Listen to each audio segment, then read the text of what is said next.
Thank you, Mr. Stiles. Man, very nice to be with you guys. That was like Jake Paul and the Asker fight. Did you guys watch that one? I think that introduction was better, but that fight was fixed. You guys watch that? How many seconds? 18 seconds? I could have stayed in the ring longer than, what's his name, Askar? Yeah. Nonsense. Hey, well, thank you very much, Mr. Stiles, for that very nice introduction. Great to be with you guys. Sorry, the whole year you've been in jail doing chapel on TV. When I told them I was coming, I wanted to speak in chapel, they said, oh, you can just do it from your house. You can talk on television. I'm going, I don't want to do TV chapel. Put the kids in the chapel. So I'm sorry you wore your shorts and t-shirts, and Carrie, the crisscross back front, nice look going on here. Thank you. But look, it was really nice to be back here. I was here 2020 in February, right as I'm flying back to America. Everybody's going Corona. So we've been locked down there for a year, started moving about early this year, but very nice to be back in Malawi. My wife and I both have the vaccine, and I've had 2 negative tests in the last 7 days, so tell your parents you're very safe.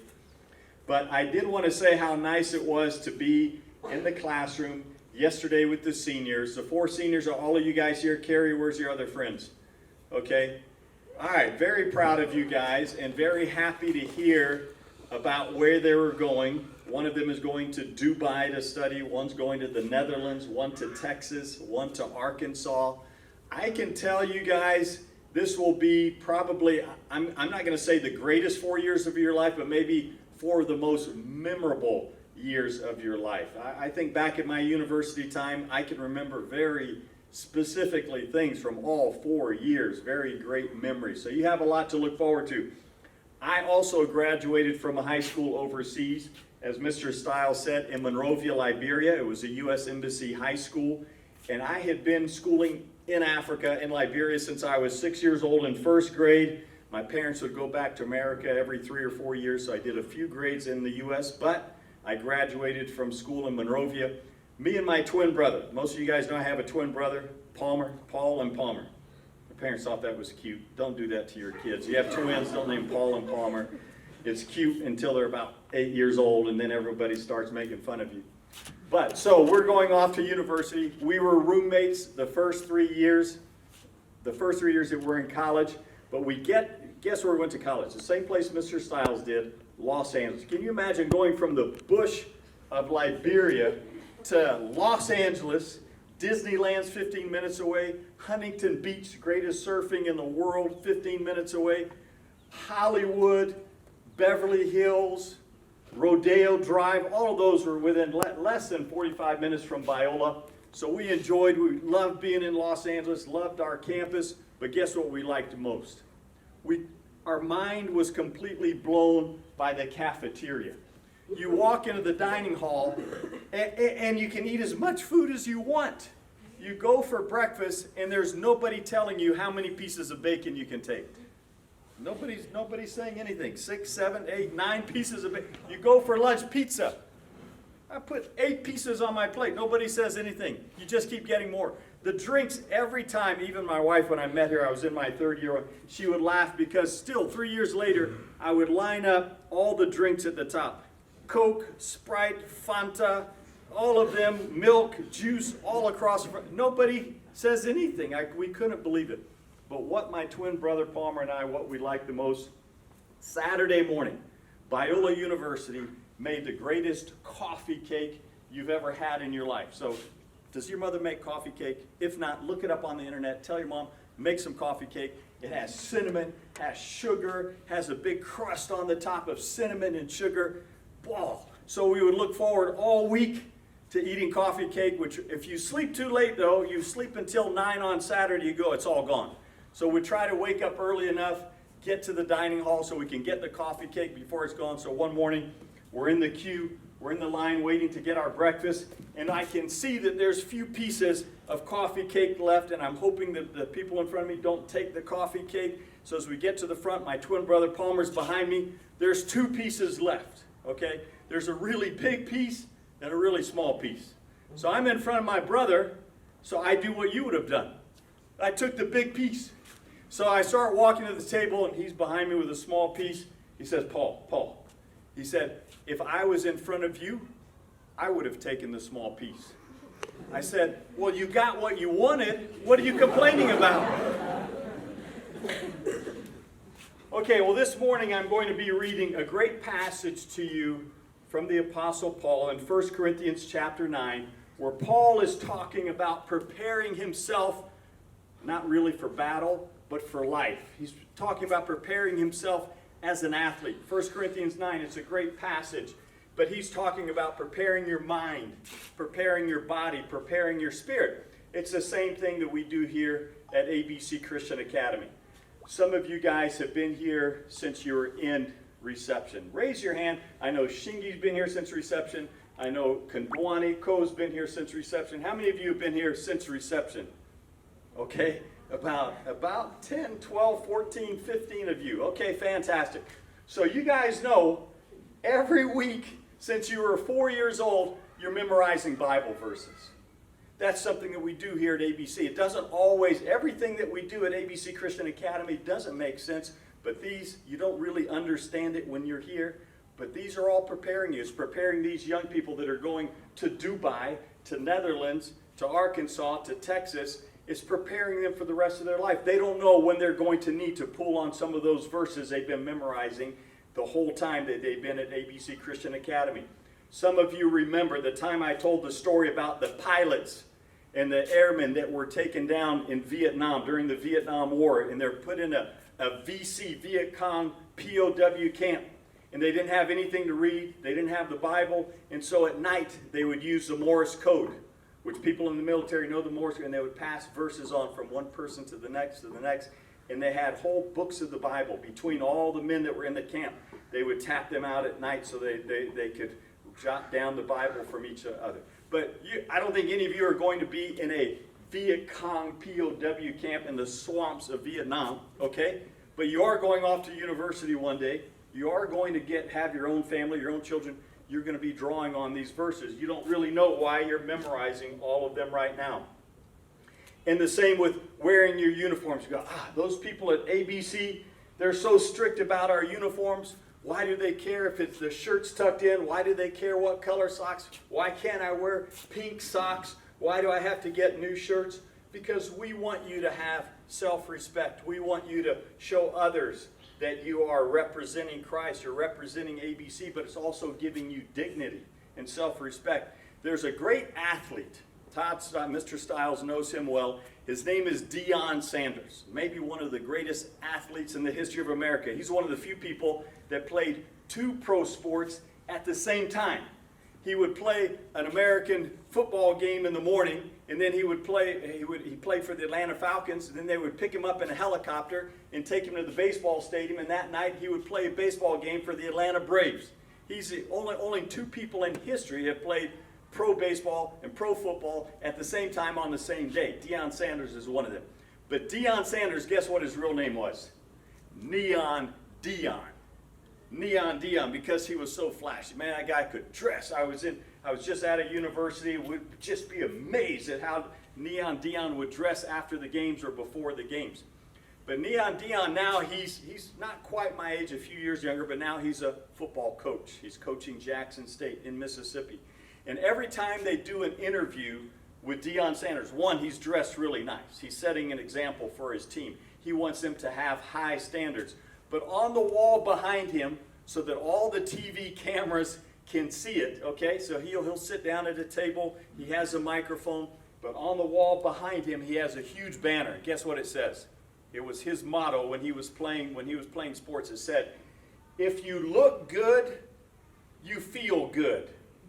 If you feel good, you play good. If you play good, you win.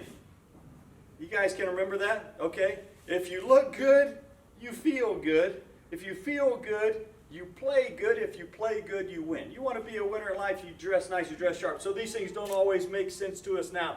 The same, yesterday was really nice. The last 2 days I was going with Mrs. Chinchen to some of the classrooms, and we walk in and we have a tradition at ABC Christian Academy, and I can say most schools in Malawi, when an adult comes in the room, the teacher asks everybody to stand. And right away, everybody stands up. And they say, "Good morning, Mrs. Chinchen. Good morning, Mr. Chinchen." It's a very nice thing. Do you know what they would do if you or an adult, let's say your parents walk into a classroom in the United States? Do you know what would happen? The teacher would say, "Hey, class, say hi to Mr. Brown." Do you know what they would say? What? They've never been taught how to do that. They have no respect for adults. I have a good friend. He was from Liberia, Irving Mawolo. He was a great basketball player. I used to coach him.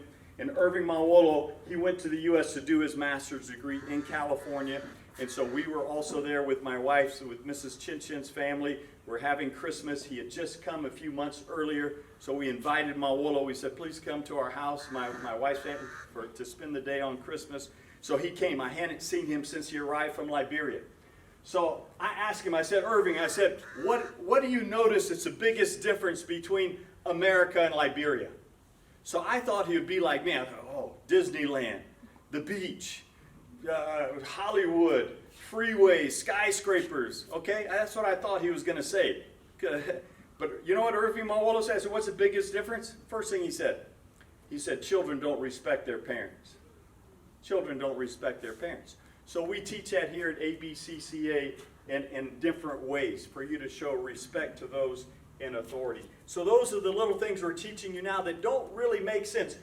I think everyone in this room, unless maybe you're from communist China, has watched Karate Kid. Am I right? Communist China. No, we got one. Okay, raise your hand if you've never seen Karate Kid 1, 2, 3, or 4. You've never seen any of them. Okay, 4 of them here. I've never. So please tell your parents on your birthday, order the DVD on Amazon. Okay, get DHL to bring it to you. So, Karate Kid. If you watch the first one, and there's other good ones, but the first one everyone's familiar with. The whole time, Mr. Miyagi is teaching the Karate Kid things that he doesn't really understand. They don't really make sense. He says, "Wax the car, wax on." Then he comes back after the car's ready. He says, "Now you got to wipe the wax off, this way, this way." Then he tells him, "Go paint the fence, going up, going down, going up, going down." Do you remember this? You guys remember this? What else did he do?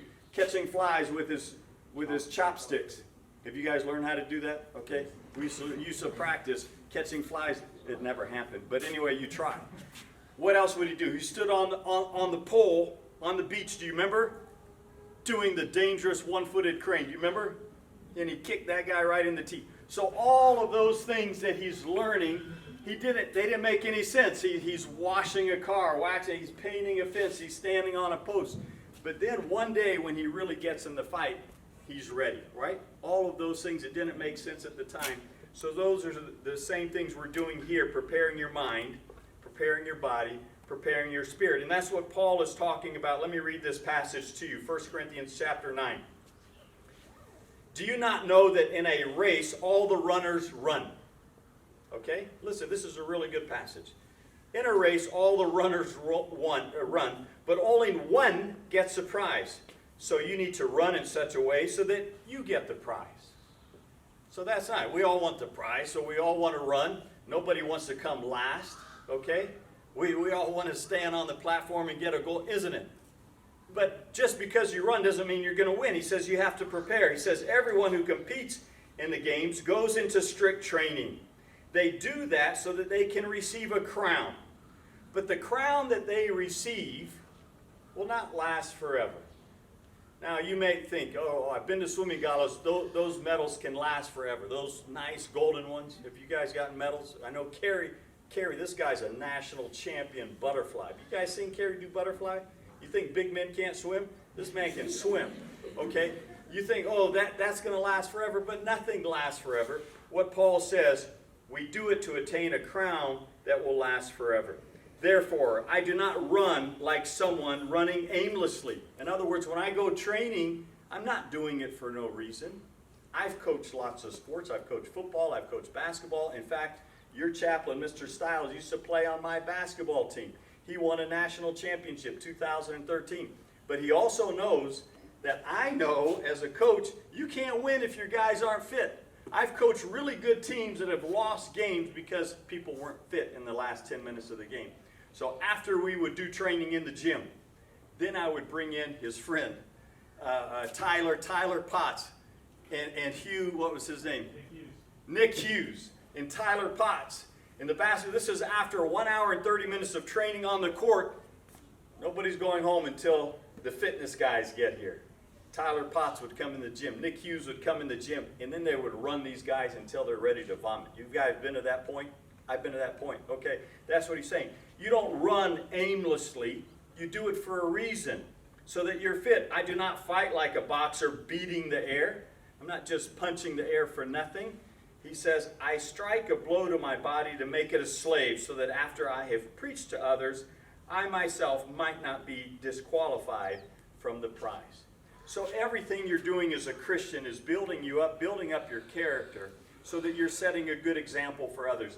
And you don't understand all the things that they've been doing at ABC Christian Academy. Some of you, like Carrie, have been here for 13 years if you count reception. Some years he was in the U.S. like me when I was growing up, but most of his time he was here. So you don't understand all of those things until one day you've moved on.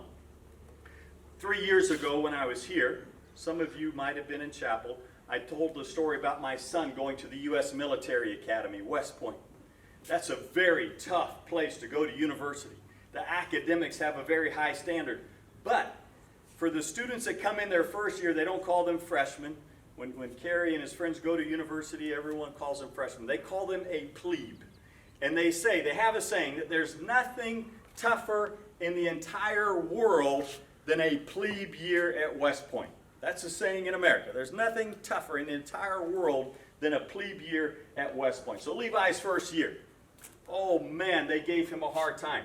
And they had all these rules. And as a first year student there at West Point, they make it tough. They want to make sure that if you're in a battle, you're not somebody who's going to run away. If you're a quitter, this was not the place for you. They want to know if you're a quitter. And so they make it tough. The staff makes it tough, but the older students in particular, they make sure you're keeping all the rules. Let me tell you some of the rules. So the first one is, everywhere you go, you have to walk along the wall. Everywhere. You have to walk along the wall, and if you're on the footpath, you can only stand on the edge of the footpath and walk. And everyone that goes by, you salute, and then you walk on the edge. And the same in the corridor, the same on the footpath. You are right on the edge. Levi, he had been told this, but on his first day, he forgot about that rule. Day number 1. They call it our day, reception, the day you start. And so his very first day, they had done some training outside. They said, okay, you're finished. You go wait in this room. So he's waiting for the other new cadets to finish the training outside. He's hot. He's sweating. So he's sitting in the room, and he's by himself. And he said 20 minutes went by, 30, 40, and he had to use the restroom. So he thought, well, let me go look for a toilet.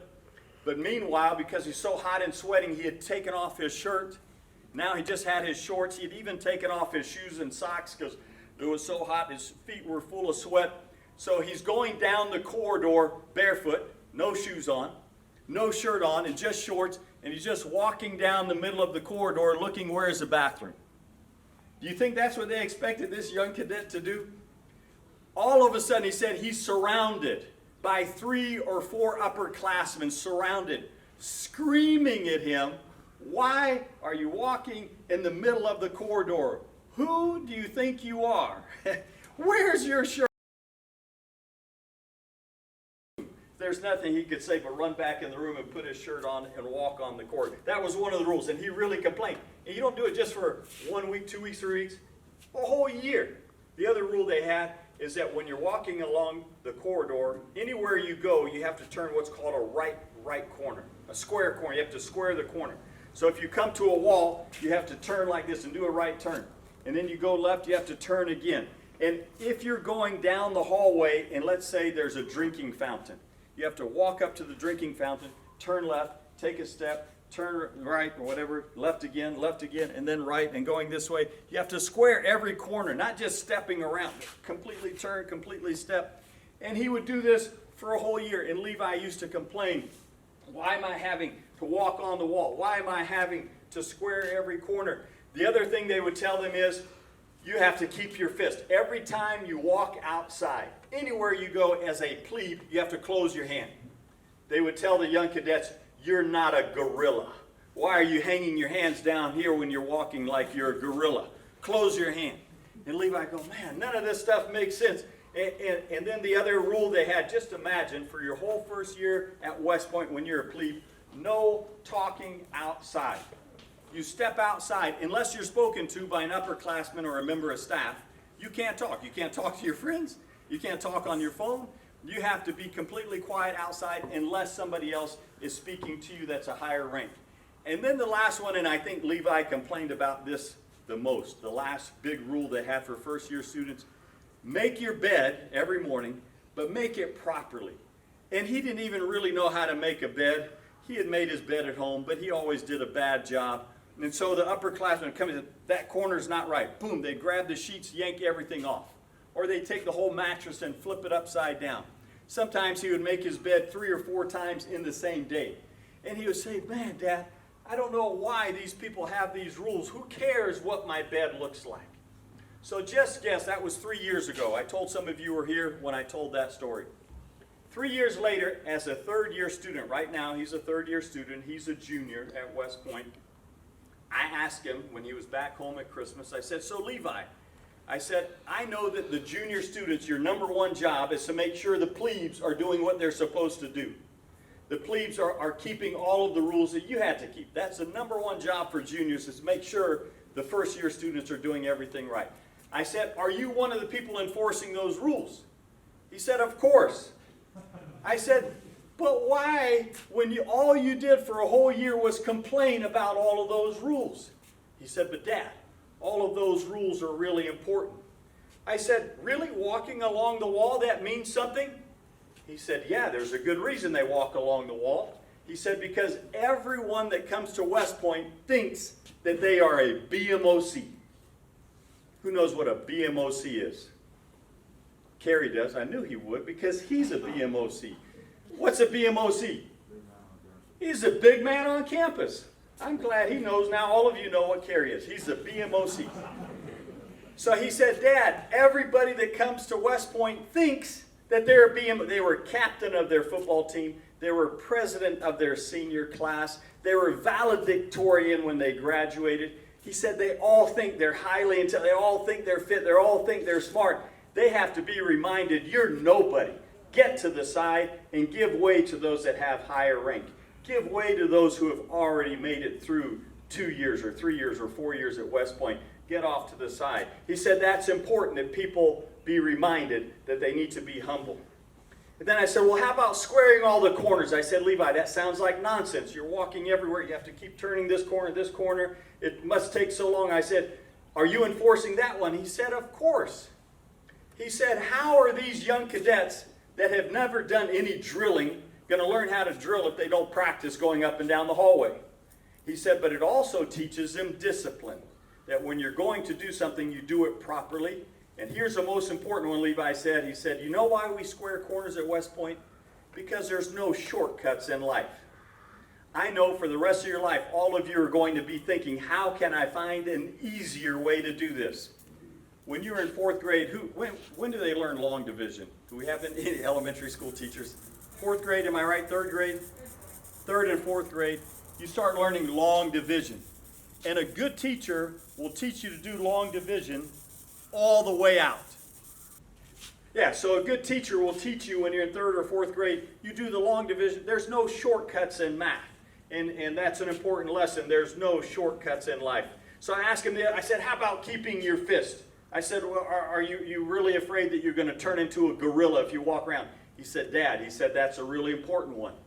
He said, a West Point graduate, anybody in the military has to be taught, you're ready for a fight at any time. It keeps them on their toes. They had a big problem at West Point back during the Vietnam War. Most people in America respect the military.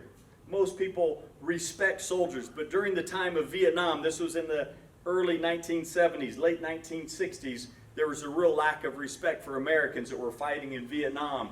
And they called them all kinds of bad names. And when the West Point cadets would leave the mountains where their school is and go down to New York City on the weekend people would start cursing at the West Point cadets because they were being sent to Vietnam.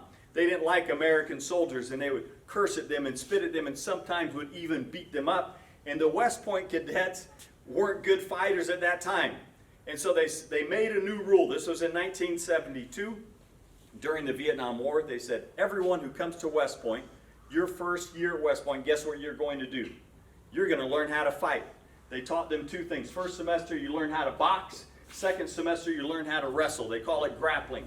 So at the end of the first year, they can box. Somebody wants to come hit you, you can hit them back. Somebody wants to take you down, you know how to wrestle with them. And that's why they walk around with their fists. He said, Dad, they have to be ready for a fight at any time. And then I said, well, how about talking outside? I said, really, is there any reason you can't use your cell phone? He can only use the cell phone when he's in his room. You can't even talk to your friends. He said, Dad, he said, these plebes, he said, they're so distracted, they're new, they have to be quiet. They have to pay attention to what other people are doing. If they're talking all the time, they're not paying attention to what's happening around them. And then the last one, I said, well, how about making your bed? You really going into other cadets' room to make sure they make their bed correctly? He said, absolutely. He said, they were so strict on me, sometimes he wouldn't sleep in his bed for 3 or 4 nights in a row. He would just lay on top because he had to get up early, so he'd just get off, he'd smooth the sheets, and he runs out. He would just sleep on top of the covers.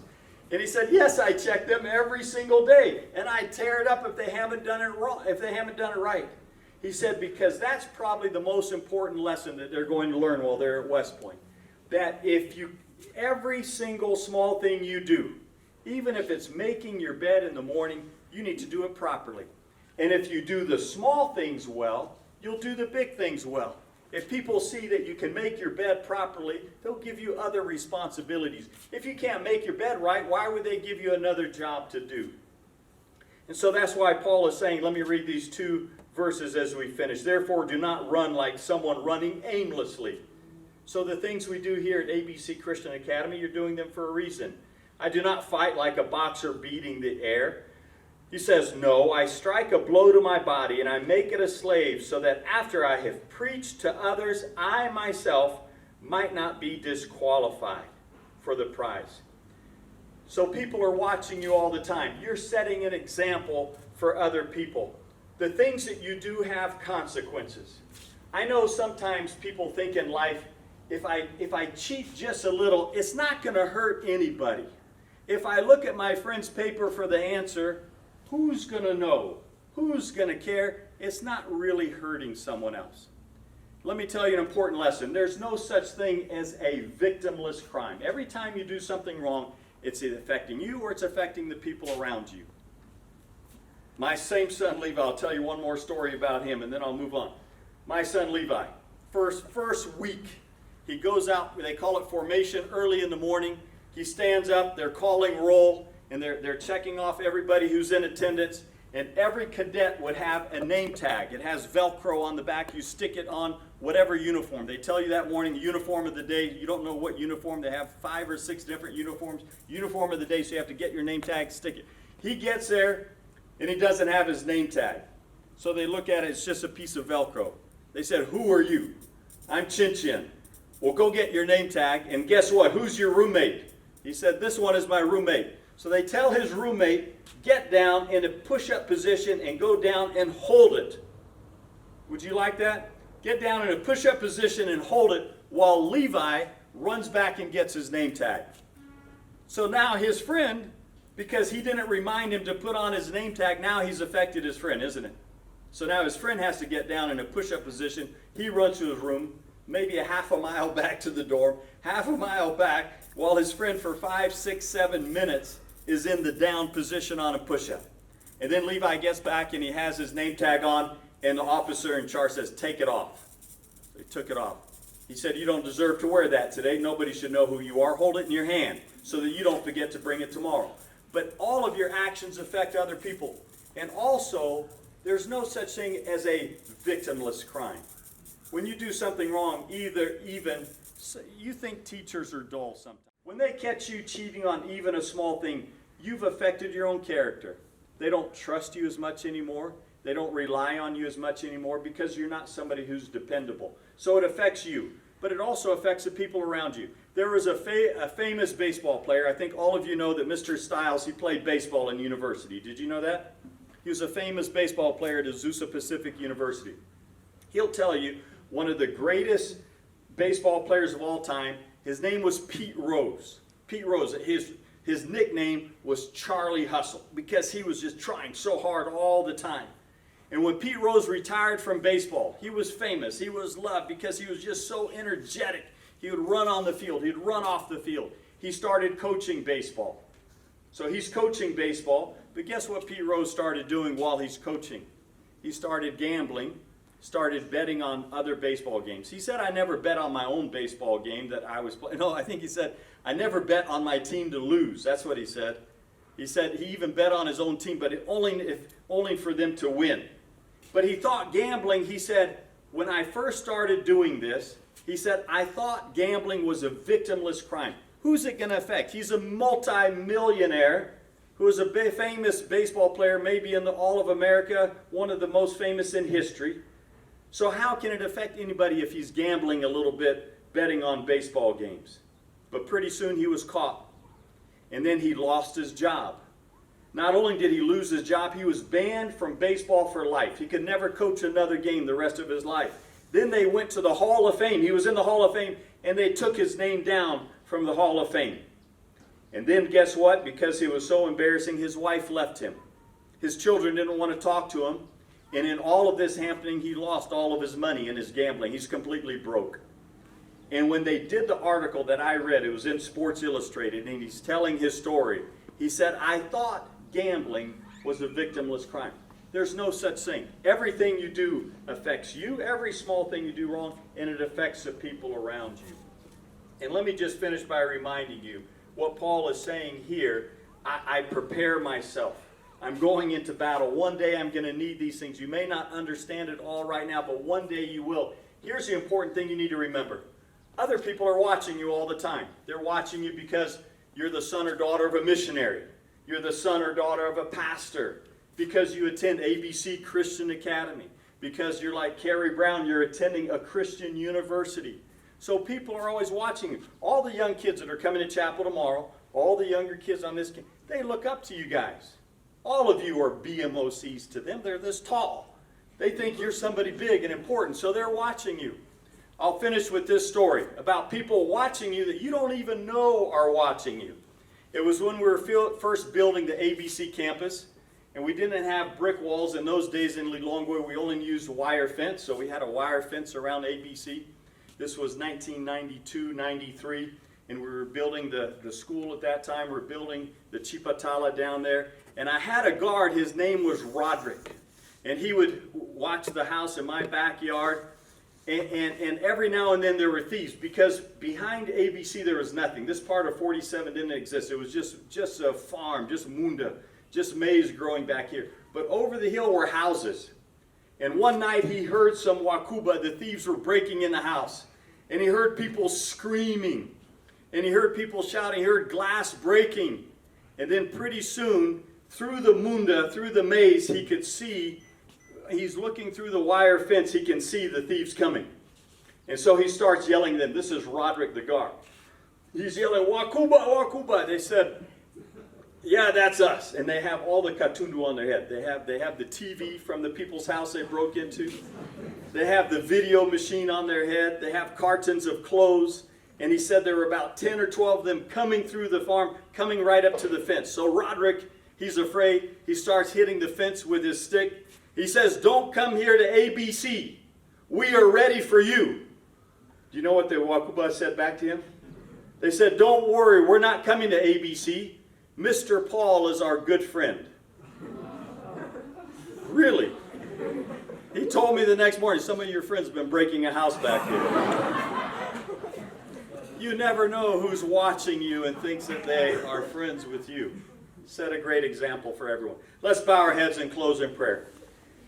Dear Lord, we thank you for each one of these great young men and women that you've brought to ABC Christian Academy. We know that you've brought them here for a very special reason. You have something very intentional for each one of them to do. We pray in particular for these 4 seniors as they graduate and they go out around the world, literally, We pray that your hand will be on them. Help them to be reminded of and remember this passage from Paul in 1 Corinthians 9, but also all the small things that they were taught about keeping their mind and their body and their spirit all in tune to Jesus Christ and to your word. We pray that your hand will be on them. In Christ's name we pray. Amen.